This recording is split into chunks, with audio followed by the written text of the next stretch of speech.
Aileen Wuornos has often been regarded as the first ever female serial killer.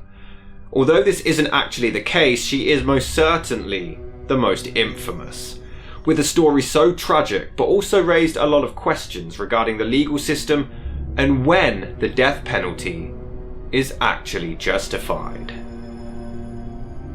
Aileen Carol Pittman was born on February the 29th, 1956 in Rochester, Michigan, to mother Diane Wuornos and father Leo Pittman. The couple had actually gotten married just 2 years earlier, when Diane was only 14 years old and Leo 18, having their first child on March the 14th, 1955, Eileen's older brother Keith. Sadly, just 2 months before Aileen was born, Diane filed for divorce before going on to give birth at the age of just 16. Leo went to enlist in the army, and he would never return. Aileen would never meet her biological father, and although she was born with the name Pittman, this would later be changed to Aileen Wuornos. She was a frank breech birth. That means bottom first. And a breech birth is very dangerous. And that's feet first. And a frank breech, bottom first, is really very bad. The doctor even called in other people to watch it because it was so unusual. But I thought maybe that she got some kind of brain damage during that birth. Yeah. And that may have caused, while she's mentally competent, it may have caused her problems. Unfortunately, her luck wouldn't get any better, as in January of 1960, when Aileen was just 4 years old, though some reports claim it was actually when she was only 6 months, Diane abandoned both her and Keith, leaving them with her parents Laurie and Britta Wuornos, who were both avid alcoholics. They legally adopted their grandchildren on March the 18th that year, and raised them under the guise of them being their biological parents. If I could do it all over again, my family died too young, I had to hit the road. And I came from a family that was supportive. We didn't have split sister, half sister and brother stuff and all that. It was all true blood, real blood, and everything was financially stable, and everybody was really tight.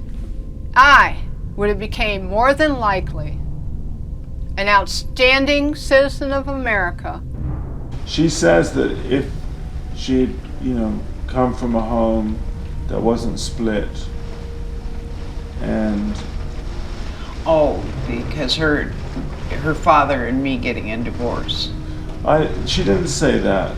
We met with your mother, Diane. You met with my brother and Diane? Your mother. Oh, my mother, Diane, let me tell you something. She plopped me out of her belly, left me with my grandparents, and we never knew her. So tell that damn whore I could give a fuck if she even had me.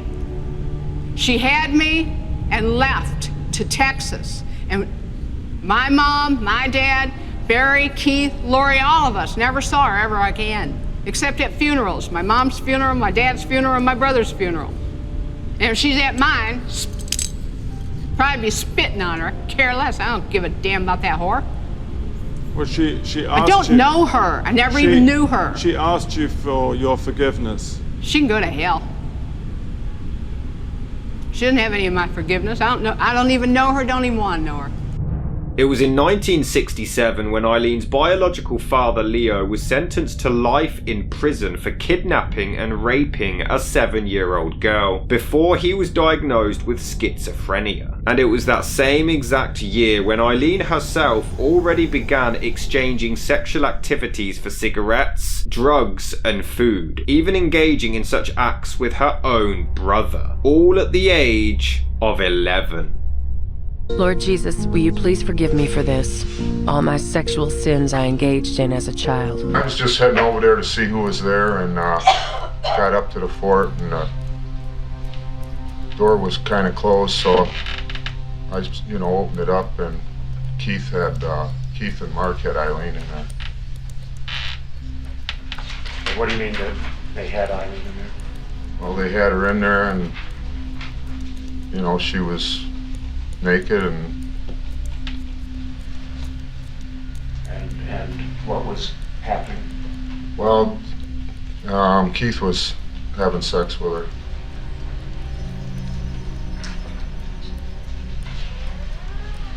Did you stay during that? Yes. Did you ever have sex with Aileen again? Just that day. At the time, I didn't really know it was wrong, what they were doing, you know? And, yeah, they had sex. It's believed that it was around this time when Aileen and Keith found out the truth about their biological parents. But regardless, for the rest of their lives, they still continue to refer to their grandparents as mum and dad, and their aunt and uncle, Barry and Laurie, as their brother and sister. As a child, Aileen was described as having an explosive temper, and she found it extremely difficult to make and keep friends as a result of it. She wanted us to be boyfriend, girlfriend in public, and I... When you were in public around other kids, when the rest of the kids were around, how did you treat her? like she was nobody, like she was dirt, like I had nothing to do with her, you know. What would you say to her? Tell her to get the fuck out of my face and go some fucking place else. Would you call her any names? Call her ugly, bitch.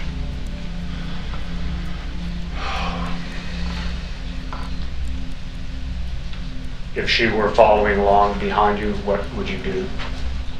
We'd, depending on who was with me or whatever, but I'd turn around and throw rocks at her and tell her to get the fuck out of there, go home. Why would you do that? Because I didn't want to be seen with her. I didn't want to be associated with her. Do you know whether she was having sexual relations with anyone else at this time? Yes, I did. And who was that? Her brother, Keith. Did you get any feeling that she hated men, or? No, I just got the feeling she's what she was, a dyke, except I didn't know she was a killer. There's no way I could know that. But, could you tell that when you made love to her? Or? Nah, not particularly. She just probably liked it either way, whatever came along. Didn't really seem to matter much. It's just another bad experience, I'm sure, for both of us. She suffered from explosive temper tantrums that came out of nowhere, and she would just blow up with no provocation. Well, needless to say, other children didn't respond well to this. They were somewhat afraid of her. So did the other kids pick on her, though? Oh, yeah. Do you remember where we're at? Yeah, they always picked on her, or she picked on them, because they always had something terrible to say about her. But that's because she had a baby, and they naturally assumed that she did get, she slept with people for money and all that. So I imagine the girls in our days probably thought, well, she sleeps with everybody, and all. They just didn't like that. They don't think it's funny now, though. How do you mean? They think it's terrible how they treated her. Yeah. And everybody all of a sudden comes out of the woodwork and said, oh, I was nice to her. I gave her clothes and stuff like that. No, they didn't. Having had sex with so many boys as a kid, no wonder I eventually wound up getting raped. When she realized that sex, which wasn't such a big deal to her, could earn her money, then she quickly turned it into a little business. She used the money to buy drugs and beer, to try to buy friends. When they first said she's a prostitute, I thought, what the hell's a prostitute? And then she'd come back with all this money and say, oh, okay. All the boys knew that they would have sex in one way or another with her. They treated her with no respect. A lot of these people, when they can get what they want out of you, then they get mean with you. Because that's a rough life, especially being a girl like she was. In her mind, that was the best she could do. That's what she was good at. That's what she could earn a living at. That was all she could earn a living at. I wound up playing the harlot out there and committing adultery, I'm sure, since I went to bed with so many married men, while I thieved and ripped them off too. I need to bring myself to your throne, begging, if you'd forgive me for all the overwhelming evil I've done in this world. This only brought her and Keith closer together, as he became her best and somewhat only friend. Sometimes they were like really good friends, and other times it was like they hated each other. They'd fight like two boys almost, you know, fist fight and everything else. During her school life, she began to suffer from hearing loss, vision problems, and she really struggled with her work, having an IQ of only around 81. The school had tried to convince her to receive counselling, and even administered a mild tranquilizer to attempt to improve her behaviour, to no avail. What do you think was the single most happy time in your life? What do you think you've enjoyed most? Nick, I've been through so much hell, I can't even think of something there right now. On January the 30th, 1969, whilst in prison, Eileen's biological father Leo committed suicide by hanging himself inside his cell. It was around this time when Aileen claimed that her grandfather began forcing her to undress before violently beating and sexually assaulting her, sometimes in front of childhood friends, completely undeterred by the eyewitness accounts, often offering to pass her around his friends as well. I walked home with her, and we had gotten caught. And I remember looking through the front. They had a screen door view. And the minute she walked in, he had her over a chair. And I stood there and watched him. And he beat the hell out of her with a black belt that was around his waist. He took it off and told her to lean over the chair and walloped on her for a good 5 minutes. Was this what you would call a spanking? Oh, no. No, it was like it left me hypnotized. Did he know you were watching? Yeah, he did. He was aware I was watching. My dad was so straight and so clean, he wouldn't even take his shirt off to mow the lawn. He did not believe in cussing. He did not believe in long hair and mini skirts and stuff. He was really straight, really decent. And so was my mom. My mom hated swearing in the house. If you swore, you said one swear word, you had a whole bar of lava soap in your mouth. So I came from a real clean and decent family. My dad was very strict. We would get spankings with a belt, with our pants down, to discipline us. He never did anything to the neighborhood kids, but to them. I mean, he was always mean to Aileen and Keith, always. Dear Lord Jesus, I know I've done some wicked things in my life. And Lord God, I know I deserve every bit of the rot of hell. It was in 1970 when this actually led to her becoming pregnant at the age of 14. She was far too afraid to inform her grandfather until she was already 6 months gone. Chief would want to pick kids up and put them on his lap, and he'd talk and tell them about this and that. And I never would allow it, because he kind of freaked me a little bit. I can remember one time he had some chicken eggs, because he had chickens and all this kind of thing. And he'd pick them open when they were ready to hatch. And I couldn't stand it, him doing that. He'd pick them open? He would pick the shells open as they were trying to come through. He would pick them open, and it would be too early for them still, you know. And they'd die. A lot of times they would. Aileen gave birth to a little boy on March the 23rd, 1971, at a home for unwed mothers, though her grandfather forced her to put the baby up for adoption. Due to what would end up happening to Aileen, her son's whereabouts and identity remain a mystery to this day. She could never have raised a child. It was not the adoption that she objected to. It was the child being taken without her seeing it, without her having anybody even to talk with her about it. Not long after giving birth, Aileen dropped out of school, but her bad luck only continued as her grandmother passed away from liver failure, now leaving her with her abusive grandfather, who blamed Aileen for her death.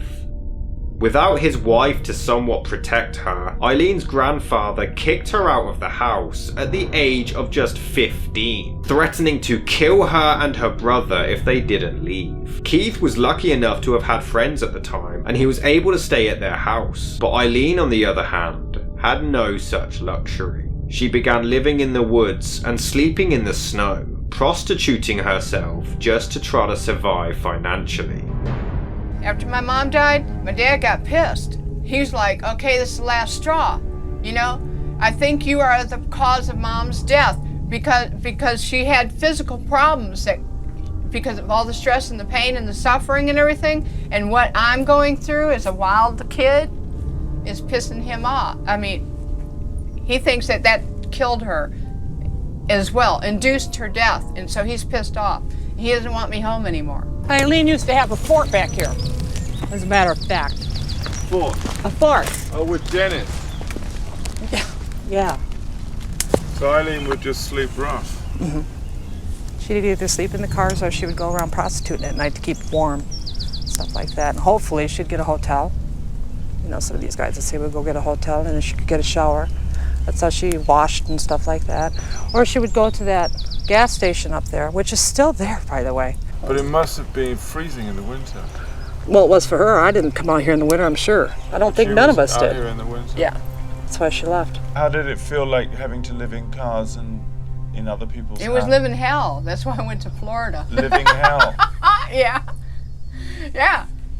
I mean, you know, sleeping in the snow, sleeping in snowy weather in a vehicle on cinder blocks at Richie's house, sleeping with no blanket. I think I had one blanket and one pillow. It's ice cold outside. That's when I said, well, I gotta go down to Florida or something now. Because I was sleeping in the snow. Out in the woods, sleeping on the ground in the snow. You must have been frozen. I was frozen, man, yeah. I still got marks from my toes are blue to this day. And bottom of my feet are blue. This is probably why I even got my hands like this today. So Aileen would come and visit you? Yeah, every now and then she'd find one of my camps and come. In fact, the last camp I was at when Aileen found me, it was what we called the Little Round Lake. Mm-hmm. It was way down at the bottom of a gully, and it was round. And I had a piece of plywood that somebody had left there, and I just made a lean-to with 2 posts and put that up on it. And that was the last place, in fact, Aileen, last camp she'd come that I had was that one. She was sleeping out in the snow for a while and living in the woods. She was sleeping in the snow and living in the woods. Mm-hmm. Immediately after she had the baby. I know nothing about that. I never heard Barry tell me that. After she had the baby, she couldn't move back into the house with your father. Yeah. Then she was living in the woods in the snow. Did an agency find her and take care of her? And then she ended up, hitchhiking around.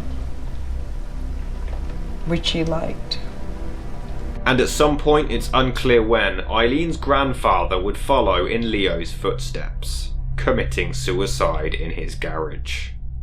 On May the 27th, 1974, Aileen Wuornos was arrested in Jefferson County, Colorado for driving under the influence, disorderly conduct, and for firing a .22 caliber pistol from a moving car. She also received an additional charge for failing to show up in court.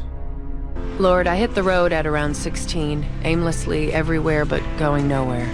When she lived on the road, she truly lived on the road. She didn't have nowhere to go. I think most people in the neighborhood were probably happy that she was gone. It sounds bad now, but she didn't have that many friends anyway. It was 1976 when Aileen hitchhiked to Florida and met 69-year-old yacht club president Louis Gratz Fell, and they soon formed a relationship, even very quickly getting married.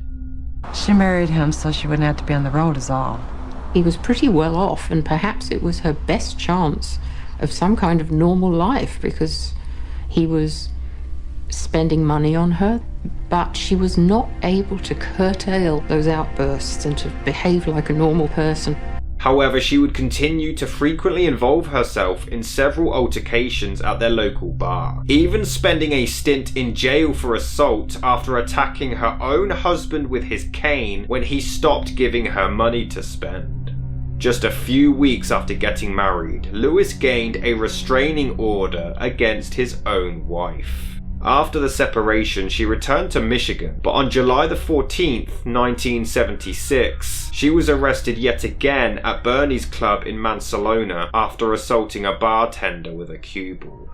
Just 3 days later, and the tragedies would only continue, when Eileen's brother Keith passed away from esophageal cancer, to which she received $10,000 of life insurance. She loved Keith a lot.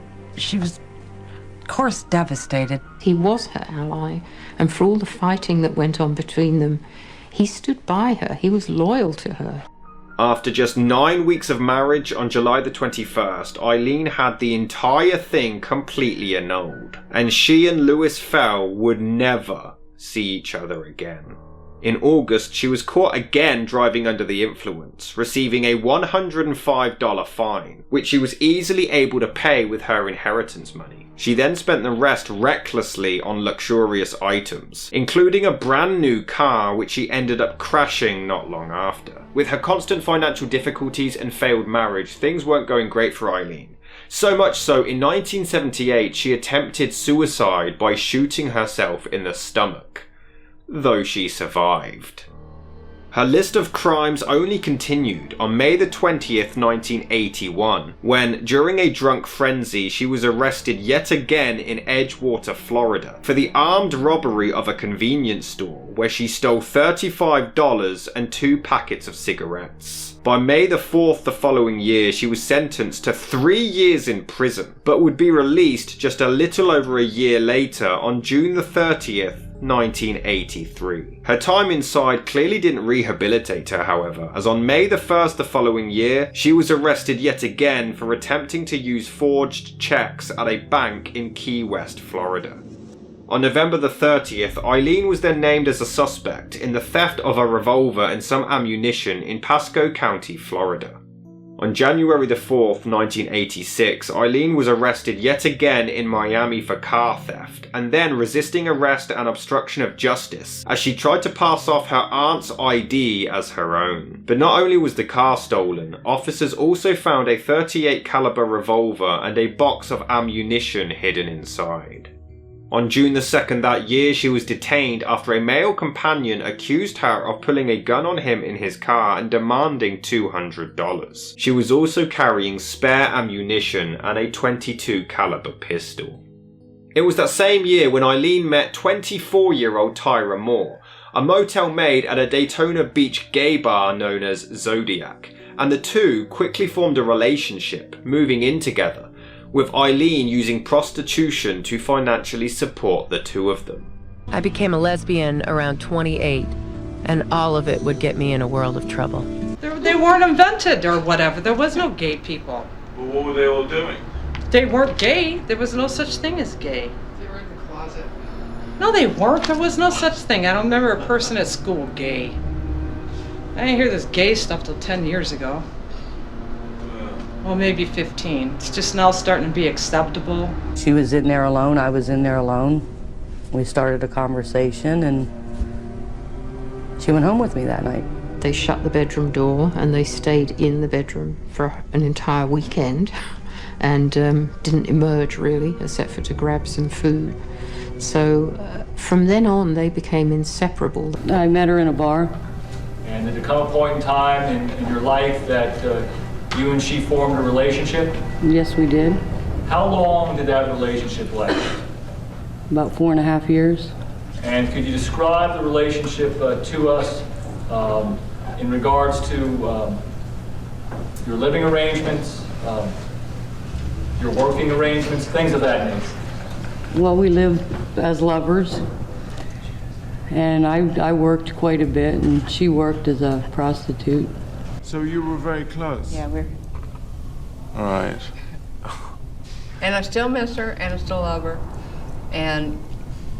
but I'm really sorry about everything I've done. I miss Ty. I lost Tyra over this, and then the people that lost their loved ones and everything. I really think first about the people that lost their loved ones, and then Ty second, because I have to put them in first on this whole thing.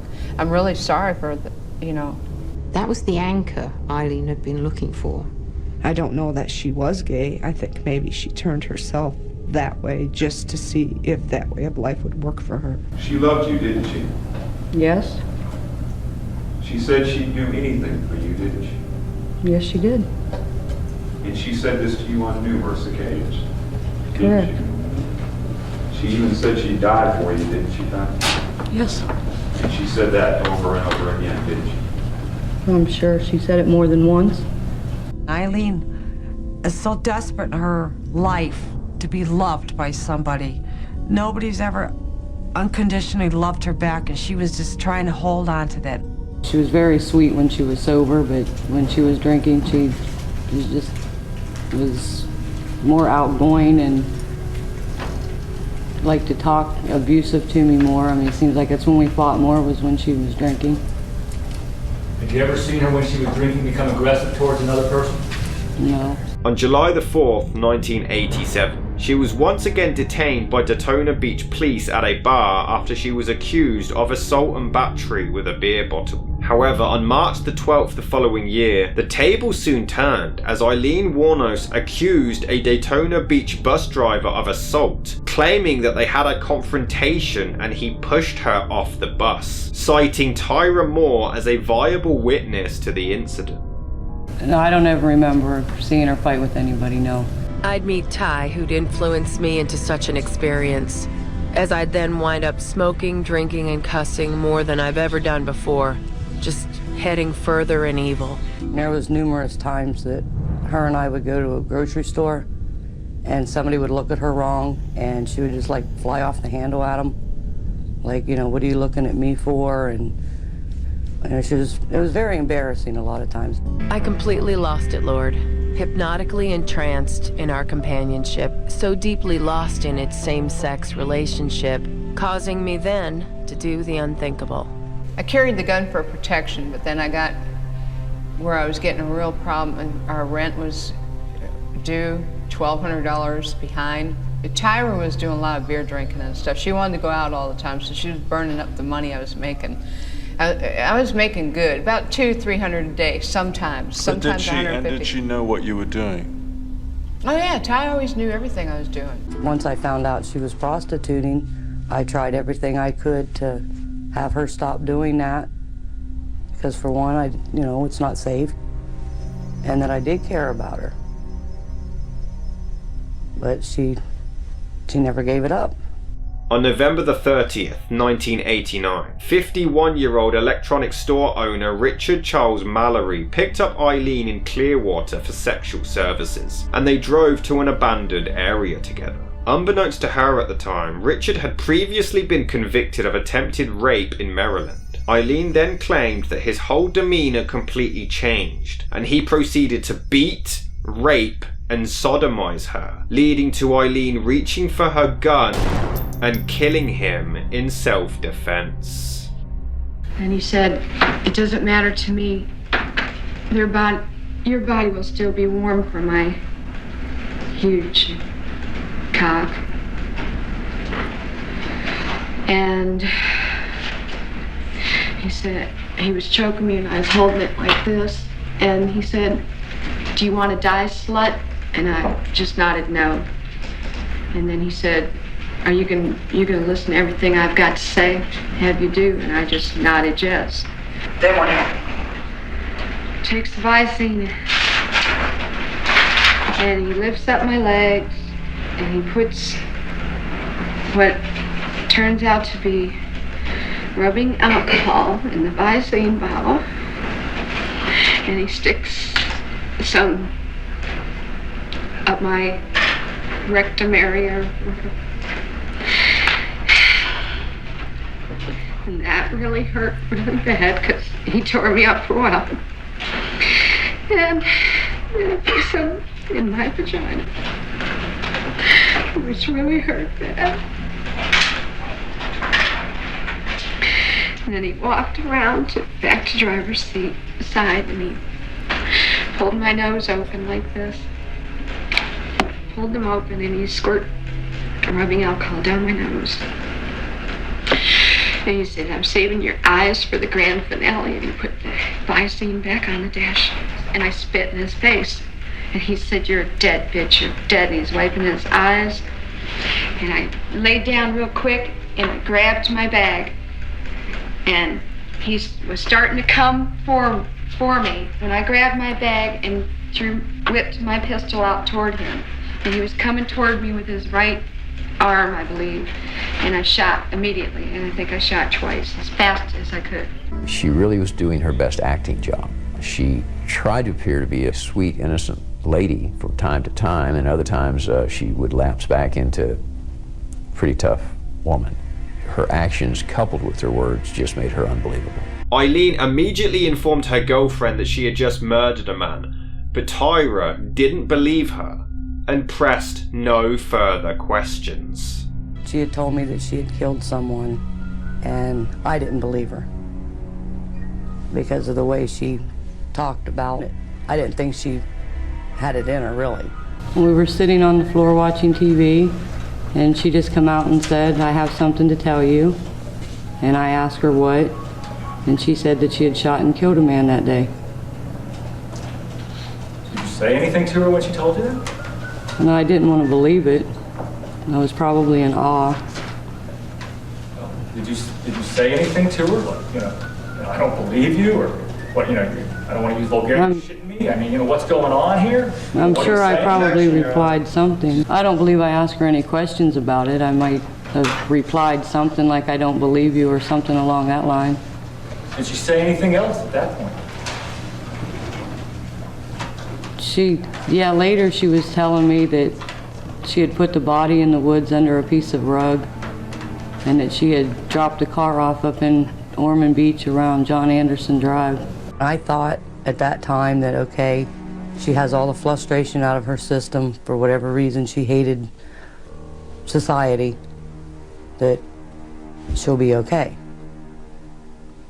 But obviously she wasn't. Obviously it was just the turning point, and she figured she got away with it once, she would keep doing it. Did she seem to you as if she'd been drinking? Yeah, I knew she had been drinking. I could smell it on her. Is that the fact that you could smell alcohol on her seem to be affecting her behavior? Not really. She tried to show me a piece of paper and a picture of somebody, and I didn't want to look at it. Did she tell you that the picture was the man she had shot? And I believe she did. Were you able to see any type of name or any documentation or personal identification?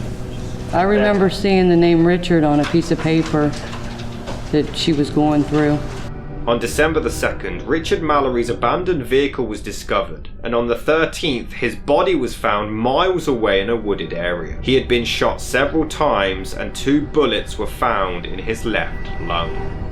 Did she tell you anything about the car in relationship to the man she had shot? I believe she did at one point.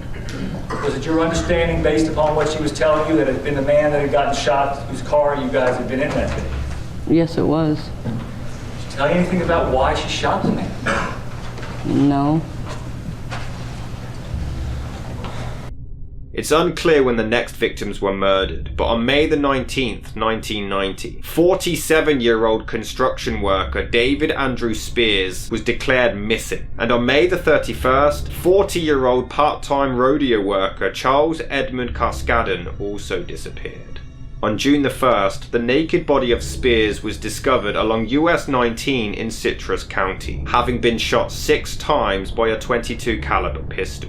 Just 5 days later, and Cascadden's body was discovered in Pasco County, having been shot 9 times with the same gun. His body had been wrapped in an electric blanket and was found badly decomposing.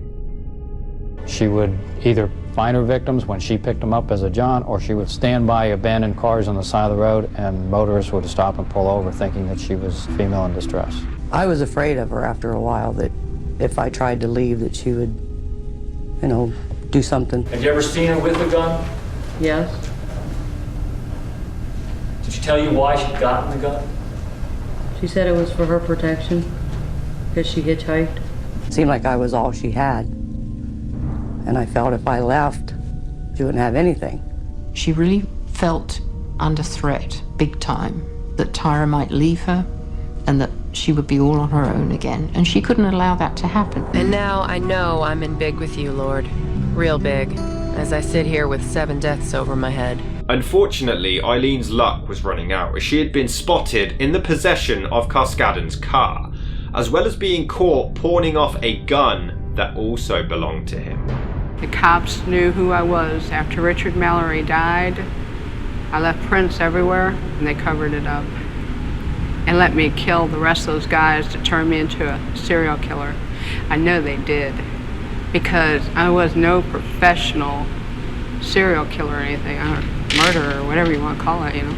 I wasn't professional at what I was doing. Aileen, I did some sloppy work, you know, and I left how have you... The fact that we did not catch her is simply because she was unique in her style, that she was a female, that she did leave the body away from the car, and it made it hard to put it all together. Did you know that they were surveilling me before I killed? And then I knew it? And that it was covered up? Did you know there was helicopters dropping down from the sky, deputy sheriff, with decoys picking me up 4 or 5 months before my arrest? It was covered up? I come to you as best I can in memory of my life of sins. That same month, 65-year-old retired merchant seaman Peter Abraham Sims left his home in Jupiter, Florida, heading for Arkansas, but he would never make it there. His body would never be discovered. On July the 4th, both Aileen and Tyra were driving his stolen car, but were involved in a car accident before abandoning the vehicle. However, they were spotted doing so by Rhonda Bailey, and their description was passed over to the police, leading to a composite sketch and the media trying desperately to locate them. To make matters worse for Aileen, her palm print was found on the interior door handle as well. We were riding out through the country. Guess I was going a little fast around a turn and rolled the car. Aileen then wrenched the rear license plate off with her bare hands and threw it into the bushes. When one of the fire rescue people approached the female was belligerent to her and they ran off. I probably had my suspicions about that it could be a vehicle of someone that she murdered.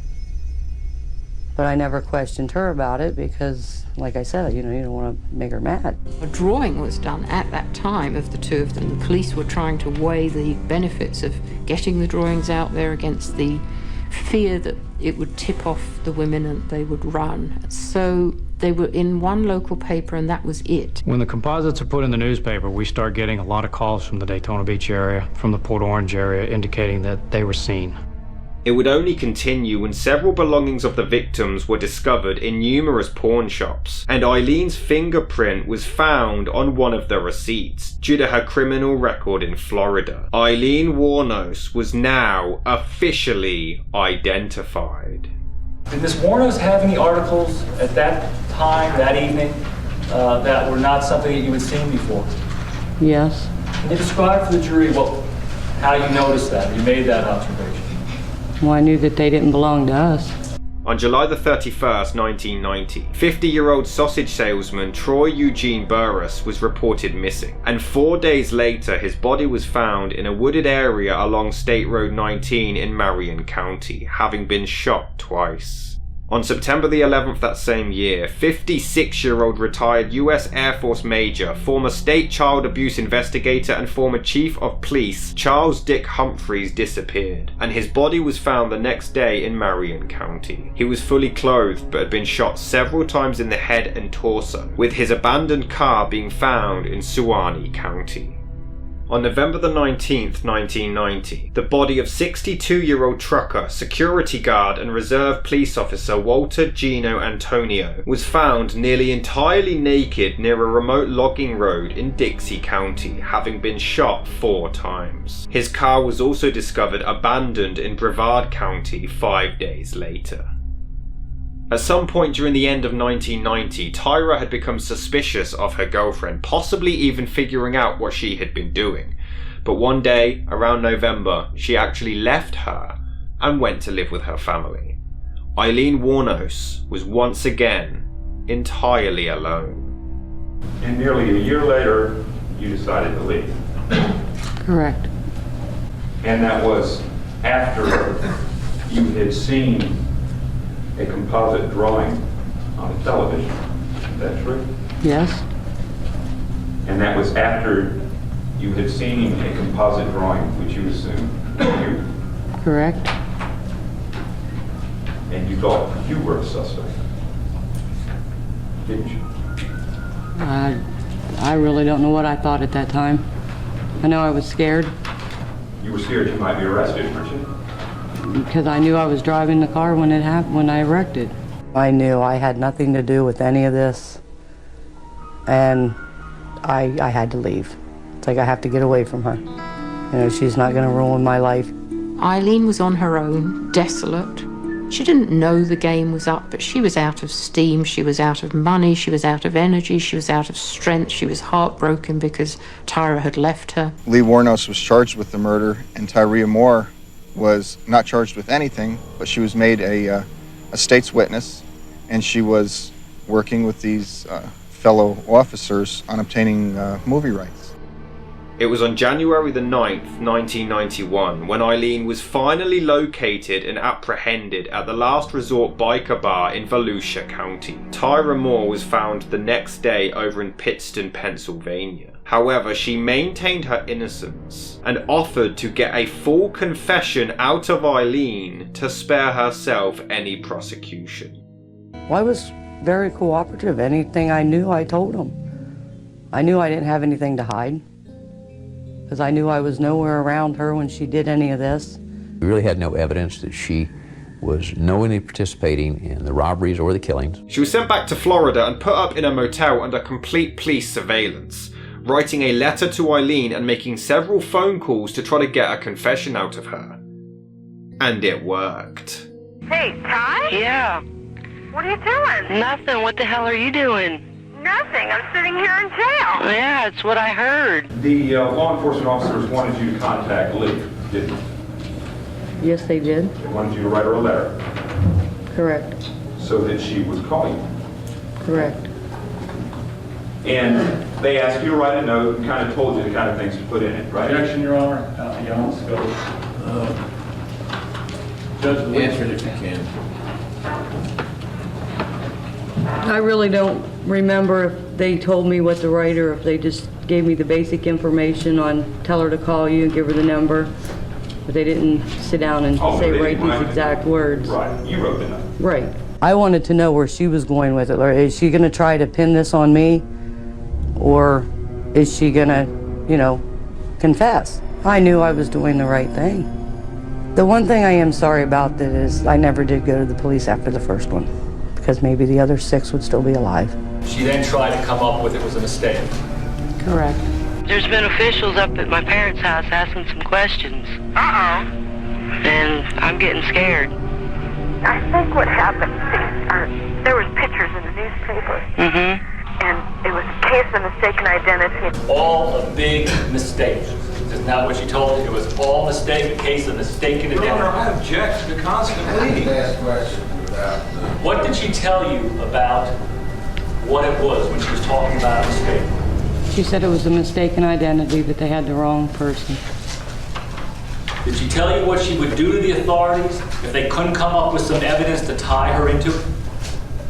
I believe she put it that she would have a big lawsuit on them. Listen, I gotta ask you something. Is there anybody in that room?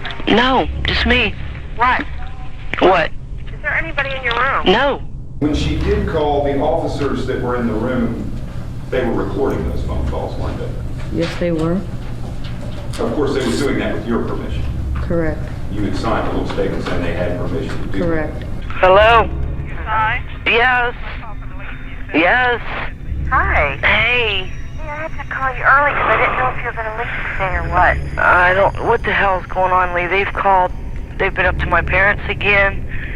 They've got my sister now asking her questions. I don't know what the hell's going on. Huh. What are they asking your sister questions for? I don't know. Lee, they're coming after me. I know they are. No, they're not. No, listen. They've got to. Why are they asking so many questions then? Honey, listen. Do what you gotta do, okay? I'm gonna have to, because I'm like gonna go to jail for something that you did. This isn't fair. My family is a nervous wreck up there. My mom has been calling me all the time. She doesn't know what the hell's going on. Okay. Do what you gotta do, okay? Alright? What? I'm not gonna let you go to jail. I don't know whether I should keep on living or if I should... No, Ty, listen.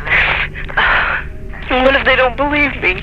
Tyra, listen. What? I'm not going to let you go to jail or anything. Listen, if I have to confess, I will. They wanted you to ask the certain questions, didn't they? I don't recall them having specific questions, no. Okay, but they gave you ideas of what they led you in directions while you were having these conversations, didn't they? I don't recall that. Do you recall them occasionally passing you little notes suggesting that you work on her in this way, or when she's crying you should hit her harder than, those kind of things? I remember a few notes being passed, yes. Do you recall a note being passed where when she started crying, that was a good time to get her to talk about it? I really don't remember that, no. I remember it might have been said to me. I don't remember it being written down, but it could have been. Okay. Oh, it might have been said to you. Was it in fact said to you, Ms. Moore? Yeah, I remember hearing it. Yeah. Can you tell this jury how many times it was that Aileen Wuornos, over the 3-day period that she telephoned you at the hotel, asked you to lie for her? Objection, Your Honor. Just rule on it. If she can answer the question, go ahead. It was quite a few times. What, if anything, did you respond to her over and over again when she asked you to lie for her? That I would not lie for her. And when she told her that you wouldn't lie for her, did she tell you that it was mistaken identity, that the police had the wrong woman? Yes, she did. The things that they were doing, the hints that they were giving you as to how to talk to Lee, those were so that they could get Lee to say what they wanted her to, right? I really don't know. Well, you wanted Lee to say certain things. I definitely wanted Lee to say certain things. Yes, I did. You wanted Lee to make statements. Yes, I did. You wanted her to clear you, didn't you? Yes, I did. And in order for her to say what you wanted her to, you lied to her, right? Yes. You lied to her about why you came to Florida. Right. You lied to her about who you came with. Yes. You lied to her about who was paying for the room. Right. And more importantly, you lied to her about whether or not anybody was in the room with you. Yes, I did. And whether anybody was taping the conversations. Correct. Of course, the reason you did these things was to clear yourself. Yes, it was. And that's why on 2 different occasions you even suggested that you might kill yourself to leave. I don't understand your question. Can you? Well, you recall on 2 different occasions during these phone conversations suggesting that you might be suicidal over this whole thing? I remember once saying that, why don't I just go kill myself? And the reason you did that was to get Lee to say the things you wanted him to, correct? I really don't know why I said it. You did want her to make statements to clear you. Yes, right? I did. I'm not sure that Lee fully understood that Tyra had turned on her until she saw her in the courtroom testifying. I think that's when it hit her. You were worried during these phone conversations that Lee might not clear you, weren't you? Yes, I was. I was very scared. But clearing you to you meant more than just Lee saying you didn't have anything to do with the homicide, right? Yeah, I believe that I needed her to say more. You wanted her to say that you didn't do it and that she did all of it by herself. That could basically be what I wanted, yes. So her saying that you were totally innocent, that you didn't have anything to do with any of this, that wasn't enough? No. You were scared, weren't you? Yes, I was. But you hadn't done anything wrong. Correct. And you wanted to make sure that the police knew that you had not been involved in the shooting of Richard Mallory. Objection leading, Your Honor.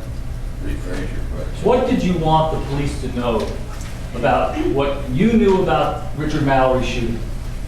I wanted them to know that I had nothing to do with it. On January the 16th, 1991, Aileen Wuornos confessed to murder, but claimed that all of the men had attacked or tried to rape her, and that they were all in self-defense. Well, I came here to confess to murder. I wish I never got that gun. I wish to God I never would have had my hooker. I just wish I never would have done what I did. I still have to say to myself, I still say that it was a self-defense, because most of them either were going to start to beat me up or were going to screw me in the ass. You know, like if anyone's done that, you get roughly. So I fired up and I hid away from him. What I did was what anybody else would do. I defended myself, which everybody has the right to defend themselves. And I had no intentions of killing anyone. I would not do that. I'm not that type of person. There's no confessing, there's nothing in the There is one. They got violent with me and I decided to defend myself.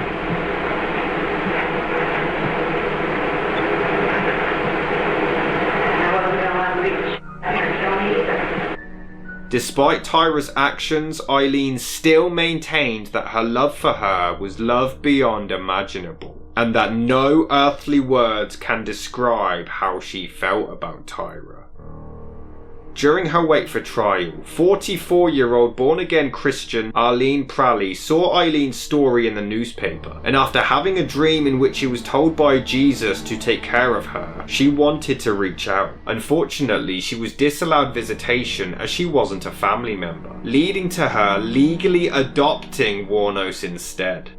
My husband and I saw her picture in the paper down here, and we just felt compelled from God to reach out to her. We didn't care about guilt or innocence. However, unbeknownst to Aileen at the time, her now legally adopted mother was making money off of interviews about their relationship, leading to them parting ways. Aileen even claimed that she was giving her tips on how to commit suicide in prison. She started her drawings to her and all that. But Arlene was saving all of them, actually, because she was going to have a museum and sell Aileen's products. Thanks a lot. I lost my fucking life because of it. Couldn't even get a fair trial. Couldn't even get a fair investigation or nothing. Couldn't even have my appeals right. You sabotaged my ass, society, and the cops, and the system. A raped woman got executed. It was used for books and movies and shit. Ladder climbs, the election, everything else. I got a big finger in all your faces. Thanks a lot. You're an inhumane bunch of fucking living bastards and bitches, and you're gonna get your asses nuked in the end. And pretty soon it's coming. I'm tired of this re-election jazz. They're just trying to get promotional ladder climbing, political prestige from this. And I'm sick and tired of this. I'll probably get 3 more death row sentences, and then I gotta go to Pasco and Dixon for 2 more death row. How many times you gotta kill me, you know? I mean, this is bullshit. They don't need to be doing this. You don't take fucking human life like this and just sabotage and rip it apart like Jesus on the cross and say thanks a lot for all the fucking money I made off of you. And not care about a human being and the truth being told. Now I know what Jesus was going through. They've been trying to tell the truth, and I keep getting it stepped on. On January the 14th, 1992, Aileen went to trial for the murder of Richard Charles Mallory. Usually, any previous convictions would be inadmissible in criminal trials due to the state rules in Florida, but they did allow them to introduce any evidence related to her other crimes in order to show any pattern of any illegal activity. And thanks to Tyra Moore, on January the 27th, 1992, Aileen Wuornos was convicted of murder. Aileen, how do you feel about the verdict? Innocent. And I was raped. And I was tortured. And they had a steering wheel. And it had scraps all over it. It's broken. It's proof that I was tied to the steering wheel, and I cannot believe. I cannot believe that what happened. Why did the jury find you guilty? I think it's immediate cover. Psychiatrists concluded that she was mentally unstable and diagnosed her with borderline personality disorder and antisocial personality disorder. During the entire trial, Tyra Moore refused to look Aileen in the eye. And just 4 days after being convicted, Aileen Wuornos was sentenced to death. Majority of the jury, by a vote of 12 to nothing, advise and recommend to the court that it impose the death penalty upon Aileen Carol Wuornos, also known as Susan Lynn Blahovic, also known as Lori Christine Grady, also known as Cammie Marsh Green, dated at DeLand, Volusia County, Florida, this 30th day of January, 1992. How do you feel, Aileen? Trust these crooked cops and their conspiracy, please. Are you afraid, Aileen? I'm innocent. Thank you. And probably see, I'll be up in heaven while y'all are rotting in hell. handle that. They get Not raped in the on ass public one of these member of the days. Fifth Circuit to handle that. Okay, there will be an automatic appeal. You have the right to an appeal. Mr. Glazer, is that going to be handled by you May or the your public wife and defender? kids John, get raped. I would ask that you would appoint Right the in the public defender's ass. office. I know I was raped, and you ain't nothing but a bunch of scum. Therefore, these proceedings are now Putting concluded. somebody who was raped to death, you fucking motherfucker! I'm scared of my life, Volusia County Jail. I'm tired of them trying to kill me there. I was raped. I hope you get raped. Scumbags of America. Her defense actually attempted to use the fact that Richard Mallory had a previous conviction of attempted rape to conclude that it really was self-defense, but their records showed that he had actually served a sentence in a maximum security correctional facility providing remediation to sex offenders. Therefore, the judge concluded that he had been rehabilitated, and he refused to allow these records to be used as evidence and dismissed a retrial. But this caused an outrage, as the possibility of life in prison wasn't even offered, despite infamous serial killer Ted Bundy even being considered this punishment. Instead, a woman maintaining that she was a rape victim was immediately sentenced to the death penalty. The legal system in a phase where it's doing the most important thing it can ever do, and that is taking a human life. It's more important than a money judgment or a adjudication of guilt or 30 years in prison. And we've really got to be careful. I mean, the whole system's got to be careful. And my opinion and the whole gist of our motion is that she's been failed by the legal system. The principle is self-defense. They say it's the number. I say it's the principle. The heck with what... It has nothing to do with the number killed. It's the principle. But they're saying, if there's a number, no. Self-defense is self-defense no matter how many times it is. I don't care if it's 100 times. I never provoked those guys. I never provoked them. I never showed any provocations whatsoever. It was very nice, very decent, very clean, very ladylike. I didn't even swear in front of my clients. And a lot of my clients, I talked about Jesus and I talked political. Both mixed together, and we never argued. It's 7 counts of first-degree murder, 7 counts of robbery. There wasn't any sex involved in my dad's murder. They cut him, they did an autopsy on my dad. They wouldn't release his body for over a week. They cut him from stem to stern. There wasn't any semen there, anywhere. Just can't imagine the grief, the hurt, the anguish that they have caused this family. This is a man that I had for 50. I hope she meets up with, quote, Old Sparky. You know who Old Sparky is. Did she ever come back to the apartment and discuss with you that she had been physically abused by any of her customers as she was prostituting herself? No. But she did discuss with you verbal abuse by them. Yes. And that was constant. She talked about that. Correct. Lee Wuornos did tell you several times that she acted in self-defense, did she not? I don't recall that. You don't recall? No. Okay. I never asked her why she killed those guys or anything. I was her life outside. I gave her life. I gave her all the pictures, included her in my life, and gave her snow, and gave her sun, and gave her the ocean. At any time during the period of that relationship, as lovers, as roommates, as friends, did she ever advise you that the man she had shot had done anything to her? No, she didn't. Did she ever suggest that she had been raped by this man? Objection asked and answered, Your Honor. Objection overruled. Did she ever say anything? No. Did she ever give you an explanation as to why she had shot the man? No. Lee Wuornos never struck you. No. She never got physically abusive with you. No. You argued with her, of course, Yes. as any roommate would. Right. You told us that she never once came in and told you that she had been physically abused by any of the customers or people that she had dealt with. Isn't that true? Yes. And during that 4.5-year period, you saw nothing from a physical basis of viewing her, with the exception of one time, I believe, when she got hit by a car on the highway on her elbow. That indicated she had been ever hurt by anyone. Isn't that true? Yes. Did she ever suggest to you during any of those 3 days of telephone calls to your hotel that she had been raped or harmed in any way by Richard Mallory?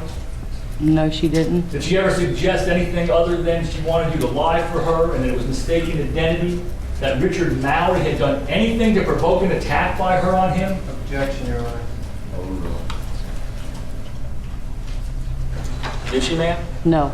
It shocked me, but to know how much she hated men and they used her and she used them, I wouldn't have put it past her. It was doubted that this many men would have attempted to or did rape the exact same woman all within a 12-month period, despite those being involved in prostitution maintaining that it really was that common.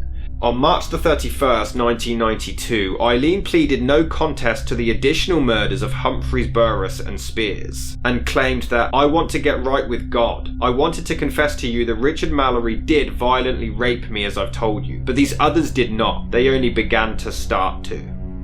Regardless, on May the 15th, she was given 3 more death sentences, and the following month pleaded guilty to the murder of Coscaden, receiving a 5th death sentence in November. In February 1993, Aileen also pleaded guilty to the murder of Antonio and received a 6th and final death sentence, but she was never charged for the murder of Sims, as his body was never found. Here it's okay, it's all right, but, you know, you have your problems with some staff don't like you, Jess. Oh, you're a serial killer! You know, Biz and stuff, and so they, you know, some staff won't treat you right because of who you are. Have you got any friends? You can't be in control of everybody. Have you got any friends here at all? No, I stick to myself. I just stick in the cell with myself. I don't even care about going outdoors. There's nothing out there. I don't smoke anymore, so. So what's your day like? How does it start? I spend 24/7 in the cell, watching TV, reading the Bible, writing letters to Dawn, sitting around doing a lot of thinking, preparing, memory, going back in time, memory of everything I've been through in my life, and then just preparing for my death. Get all the tears out of me and stuff so I won't cry and jazz, you know. Because it's going to be a little bit tough when I go. Huh? Getting all the tears out of you. Yeah. Because I just don't want to be in the execution chamber crying my eyes out, and I'm not going to. Aileen was incarcerated at the Florida Department of Corrections Broward Correctional Institution Death Row for Women before being transferred to Florida State Prison for execution. It was in 1996 when she actually attempted to appeal her trial to the US Supreme Court, but this was denied. It wasn't until 2001, 10 years since her arrest, that Aileen completely changed her story, now claiming that it wasn't self-defense, and that she had in fact brutally murdered 7 men in cold blood. I cannot go in the execution chamber and die in the execution chamber as a liar. And I cannot go in the execution chamber and be executed under the devil. I have to come clean and cleanse my spirit in the name of Jesus Christ. So I have to come clean and tell the world the lies that went on through my mouth. I mean, now prosecutors and cops. And that you killed the 7 men. Huh? That you killed those men in cold blood. Yeah, and I got to come clean that I killed those 7 men in first-degree murder and robbery. As they said, they had it right. A serial killer. Not so much like thrill kill. I was into the robbing biz. I mean, you know, serial killers are in this thrill killing jazz. I was into the robbing, just and eliminate a witness. But still, then again, I got a number, so it's serial killer. But I'm coming clean before I go in that execution chamber and be executed. That I killed them. And so when you met them, from the beginning, did you know that you were going to kill them? When they picked you up in their cars? I pretty much had them selected that they were going to die. But when you're saying that there was no self-defense, so there was no self-defense? No, there was no self-defense. I'm being really straight up about everything. There's no self-defense. I'm really sorry what happened about everything. I was in this, to me, this world is nothing but evil, and all of us are full of evil one way or another in whatever we do. We have evil in us, all of us do. And my evil would just happen to come out because of the circumstances of what I was doing. And what about with Richard Mallory? Because you gave that testimony with Richard Mallory. Yeah, Richard Mallory was not self-defense. Richard Mallory I killed, and I needed his wheels to move the stuff, and he had the right amount of money I needed to move into the apartment, so. But what about the testimony that you gave in court about? Oh, that's just, like I was saying. About the Visine and... Oh, I was just doing a lying biz. That was just my lying gig, try to beat the system. Because in court you gave such a graphic description of what had happened with Richard Mallory. Yeah, after sitting around thinking how I could drum up a story, you know. So it was pretty convincing. Was it? That's sad. Well, I thought so. God, that's sad. With Richard Mallory, he was the first that you killed. Mm-hmm. Did he abuse you or not? Because in the court you said that, you know... Oh, and I see, I'm not going to go into the... Wait a minute. Oh. No, I won't go into the murder. I won't go into murders if it was self-defense or not. I'm not going into any of the murders, whether or not they died in self-defense or what. I'm not going to say. I'm not saying nothing. My concern, the only reason I'm doing interviews for anybody or anything, my concern is you got law enforcement out there allowing people to die. You got those 50 men in Canada, those 50 women in Canada that died. I'm sure the cops knew who the guy was. They're letting them kill. They want to turn them into high-profile cases for books and movies. I wanted to come clean and tell the world that I killed those men first degree. Robbed and killed them to keep from any witnesses. Society needs to know, and they need to investigate. Even if I'm dead and gone, they need to find out about. I think the cops knew who I was and let me become a serial killer. All I know what her good side was, that she believed in God, believed in the Lord, and she was going to heaven. She lived and breathed with her Bible, because in the Bible were the answers to her questions, how do you get to God? However, Aileen deeply struggled during her time in prison, frequently blaming staff for mistreatment and accusing them of deliberately making her look insane. She accused prison matrons of tainting her food with dirt, saliva and urine, and even claimed to have overheard conversations from prison personnel admitting that they were trying to push her over the brink to commit suicide, or even trying to rape her before execution. She complained about receiving strip searches, tight handcuffing, her door being kicked, having frequent window checks in her cell, having low water pressure, mildew on her mattress, and even the staff catcalling her in complete distaste. She claimed that she just wanted human treatment until her execution, but complained about her stomach frequently growling away each time, and that she had to take showers in the sink of her cell. They had the intercom on in the room, and they kept lying that it wasn't on, and they were using sonic pressure on my head since 1997. Sonic pressure? And every time I was trying to write something, I think they had some kind of eye in the cell, I'm not sure, but every time I started writing something, it went up higher. So I'm thinking that probably had the TV rigged. The TV or the mirror, something was rigged. They got a huge satellite on the compound. After they put the huge satellite on the compound, it could have been either rigged to the TV set or the mirror or something, because the electrician, when he put the mirror on the wall, he said, "Doesn't that look like a computer?" The back of it, and they stuck it to the wall. Aileen Wuornos says her food is being tainted and she's being threatened with rape. CBS 4's Joan Murray is live in Fort Lauderdale with the story. Joan? Well, now she has written a 25-page letter where she names security, or rather guards, at the prison where she is being held in Pembroke Pines, accusing them of harassing her while she awaits execution. And I need an attorney, like a private attorney, to oversee my well-being until my execution. Maybe that would keep things kind of in line, because there's a lot of illegalness going on. They're trying to make it look like I was crazy at all times, rig up the room with torture. If I said anything about I think their whole plan was to try to make it look like I was totally crazy, and so nobody would believe anything I had to say about anything, and then drive me there if they could. There's no chance in keeping me alive or anything, because I'd kill again.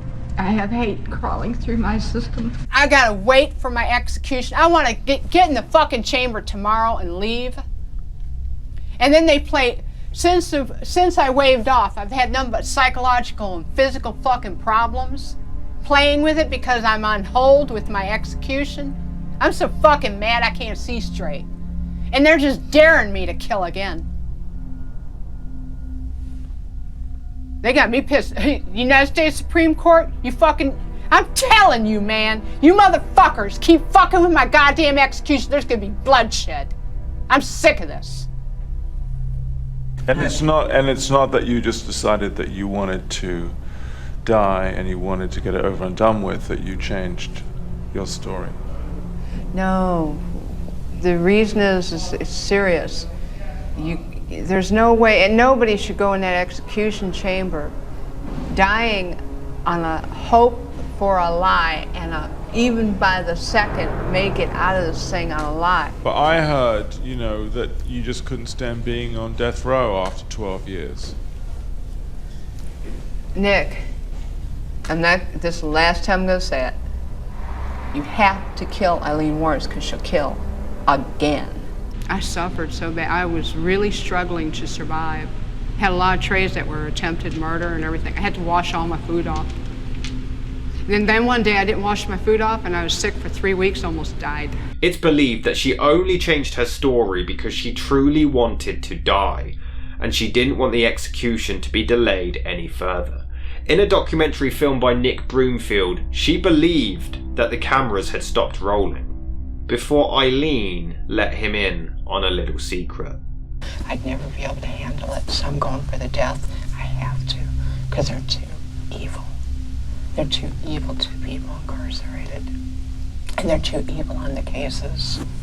They're so corrupt, it's not funny. So I gotta go down. I have to. That's why I can't say nothing about self-defense on tape or anything. Was it self-defense? Huh? Was it self-defense? What? Was it self-defense? What? Was it self-defense? Yes, but I can't tell anybody. Never. I have to go down to the execution. Though another theory is that the first murder truly was self-defense, but it began a rampage fueled by a strong hatred for all men. Though some have admitted that her stories during questioning in the initial trial would alter and sometimes contradict themselves, especially considering the fact that she never once told her girlfriend that she had been raped. At that time, did she tell you anything else about what occurred between she and that man? No. Did she ever suggest in any way, or could you, by looking at it, could you observe whether or not she had been injured? No, I saw no sign of injury. In the morning when you left for work, when you first saw her, or in that evening? No. Was there anything abnormal about her? Interactions? No. Did you, during that period of time, talk about many things with her? Yes, we talked quite a bit. Was this a relationship, a close relationship between you? I believe it was. And she never, ever suggested that the man she told you she shot December the 1st and used his car to move to the Burley Avenue had done anything to her on the morning of December the 1st, 1989, did she? Objection, asked and answered, and contact. Overruled. You can answer that. No. Lee rarely told you much about work. Would that be fair to say? Correct. And that was in part because you told her you didn't want to hear it. Isn't that true? Yes. You didn't want to hear it because you were jealous of her work. Isn't that true? I didn't want her to do it. You didn't want to share her with other men. Isn't that true? That's true. Did she ever indicate to you that she had been beaten and raped and robbed by people that she was going out and prostituting herself to while you two lived together? No. From what Lee did tell you, life on the road in her job was in fact dangerous. She told you that, didn't she? Yes. And she did tell you that she'd been raped and beaten, didn't she? It was before I met her that she had been raped and beaten, but... She did tell you that she'd been raped and beaten. Yes. And she said that that had happened on more than one occasion. Correct. In fact, she said one time she was beaten so severely that she couldn't even recognize her face. She did tell you that nearly every single day that she was prostituting, somebody was rough or abusive with her, didn't she? No. She told you that people were abusive and mean to her in her work. Verbally. Every day, at least one person. Verbally. Verbally abused. Verbally abused. Some have even said that during her initial questioning, she seemed more focused on clearing Tyra's name than her own. Though whilst in prison, Aileen was often described as having a bad attitude with a short temper that would set off at any given moment.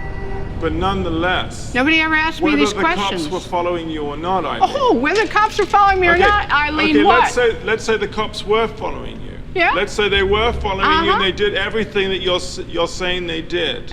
Nonetheless, you killed 7 men. Yes, sure And did. I'm asking you, what got you to kill the 7 men? And I'm telling you because the cops let me keep killing them, Nick. Don't you get it? Not everybody is killing 7 people. So there must have been something in you that was getting you to do that. Oh, you are lost, Nick. So I was a hitchhiking hooker. Right. Running into trouble. I'd shoot the guy if I ran into trouble. The cops knew it. When the physical trouble came along, let her clean the streets, and then we'll pull her in. But That's how come why. there was so much physical trouble in because it was all in 1 year. 7 people in 1 year. Oh well. Oh well. You dirty son of bitches. Took a raped woman and sent her to God, but you're gonna get your nuke someday soon. You know, I just formed the impression that here was somebody who has obviously lost her mind, has totally lost touch with reality, and we're executing a person who's mad. And I don't really know what kind of message that gives. I found it very disturbing. Governor Jeb Bush signs death warrants scheduling the executions. 44-year-old Aileen Wuornos is one of the nation's first known female serial killers. She will be executed October 9th for the murders of 6 men. We have just learned that Governor Jeb Bush has lifted the stay of execution for serial killer Aileen Wuornos. She has been found to be mentally competent. That means she will be executed next Wednesday. She even filed a petition that year to the Florida Supreme Court to stop all appeals and bring forth her execution. But her attorneys argued that she wasn't mentally competent enough to be executed. But Aileen insisted that she knew what she was doing and she was ready to die. And her psychiatrists agreed with her decision. I thought, why would you volunteer for execution? And I know the answer. The answer is because you're going to sit in a little 7-by-9 room for the next 20 years, until all your appeals are done. So you do wish to, in essence, fire CCRC, terminate their representation? Absolutely, and stop the using taxpayers' money and stuff like that. It's just ridiculous. Do you know the exact date of the execution? I think it's soon. Okay. I think it's very soon. I think I'll rest better. I was just wondering how you're going to be, at 9:30 tomorrow morning. Are you prepared? I'm prepared. I'm all right. I'm all right with it. I'm okay. I'm okay. God is going to be there. Jesus Christ is going to be there. All the angels and everything. And, whatever's on the beyond. I think it's going to be more like Star Trek, beaming me up into a space vehicle, man. Then I move on, recolonize to another planet or whatever. But it's whatever's the beyond. I know it's going to be good because I didn't do anything as wrong as they said. I did the right thing. And I saved a lot of people's butts from getting hurt and raped and killed too. So are you saying that you killed in self-defense or in cold blood? What do you? Because you've changed your story. I'm just trying to What are you talking about? Change story on what? No, about whether it was self-defense or not. I'm not going to say, I'm not going to get in depth about my cases, Nick. On October the 9th, 2002, Aileen declined to have a final meal, instead just having a coffee. At 8 o'clock, time ticking away for serial killer Aileen Wuornos. Her date with death set for about 90 minutes from now. 7's Patrick Frazier is live in Rayford as her sentence is about to be carried out. Good morning, Patrick. Christine, in an hour and a half exactly, Aileen Wuornos will be injected with a poison. We did wake her up at 5:30. She requested a towel and washcloth to wash her face and freshen up. And she is very calm this morning, not as talkative as she has been in the past. It was a hard walk in, but it was even a harder walk out. And I told the guard, I said, can you open that door a little quicker? I don't want to look back at her. All you could hear her saying, I love you, Dawn. I'll see you on the other side. And I said, I love you too. I thought, don't look back. Lord God, I pray you'll forgive me and bring me home eternal evermore. Amen. Aileen Wuornos' life was tragic. Some people have come from much worse circumstances and certainly not turned into what she became. So there's no excuse for what happened. I don't think Lee ever figured out why she couldn't make her life work. She knew it didn't work, but she never could figure out why. It makes me sad, and it makes me cry, and it makes me hurt. But then you think of the victims, and you think of those. They were uncles, and they were fathers, and they were people too. Her final words were, yes, I would just like to say, I'm sailing with the Rock and I'll be back like Independence Day with Jesus. June the 6th, like the movie. Big mothership and all, I'll be back, I'll be back.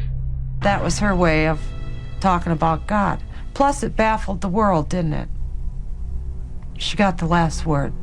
At 9:47 a.m. that day, Aileen Wuornos died from lethal injection at the age of 46, becoming only the second woman in Florida and the 10th overall in the United States to be executed. Her body was cremated and her ashes scattered beneath a tree in Michigan by her friend Dawn. I planted this tree for her, and then I put her ashes right here. After all that she's been through in Florida and she has done to Florida, she needed to be home here amongst the ones that loved her.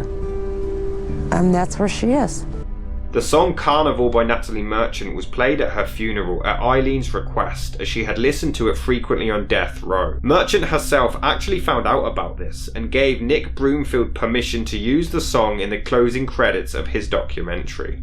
When director Nick Broomfield sent a working edit of the film, I was so disturbed by the subject matter that I couldn't even watch it. Aileen Wuornos led a torturing life that is beyond my worst nightmares. It wasn't until I was told that Aileen spent many hours listening to my album Tiger Lily while on death row and requested Carnival to be played at her funeral that I gave permission for the use of the song. It's very odd to think of the places my music can go once it leaves my hands. If it gave her some solace, I have to be grateful.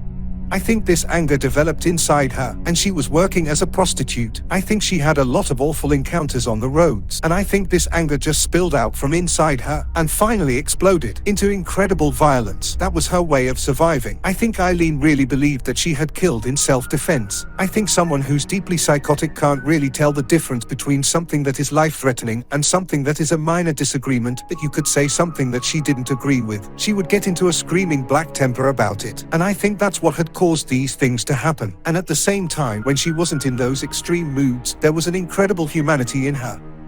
Specialists believe that Aileen simply had a psychopathic personality and a psychotraumatic past, convinced that her childhood sexual abuse and her career in sex work irrevocably damaged her, in addition to her mother abandoning her and her grandmother ignoring the abuse that she had witnessed inside the house. All combined with the fact that she believed her grandparents were actually her parents for 11 years. Severe trauma disrupts the structuralization of the mood, which causes primitive dissociative and splitting defenses to ward off the intensity of emotional and sexual stimulation, which can't be integrated as a child, which would explain her difficulty to make friends. Though this has all been called into question, as Barry Wuornos, Aileen's biological uncle and later adopted brother, admitted that her grandfather laid down rules but he never once saw him abuse Aileen. Though Aileen claims at the age of 6 she suffered facial burns and scarring when her and her brother Keith had used lighter fluid to set some fires unsupervised. There's some witnesses that are coming to this thing.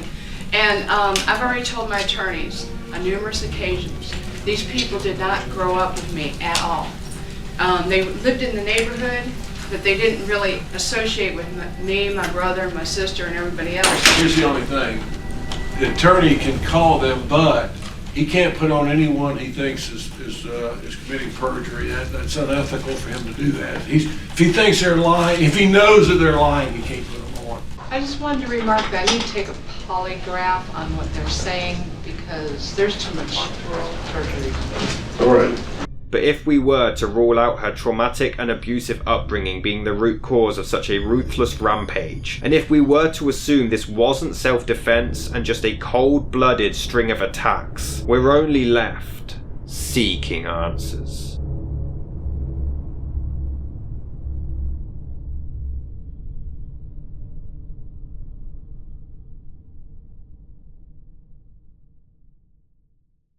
Hello guys, this is Rob from Seeking Answers. I really hope you enjoyed that episode. If you do want to see more, please consider donating to Patreon or clicking that join button below to become a channel member. Unfortunately, YouTube's monetization doesn't really cater to the content that we make, so we do need all the help that we can get. I also realised that not everyone is able to give a monthly payment, so there is now a PayPal link in the description if anyone does want to donate a one-off payment. Doesn't matter the amount, any amount is appreciated. And if you do a one-off payment, you'll be able to request a case for us to cover, and it will really go towards helping the channel out and continuing to grow the community. Any amount is appreciated and it will go towards keeping this channel alive and making more content, going on location more. You will get perks in exchange and you will help really give this channel the boost it needs.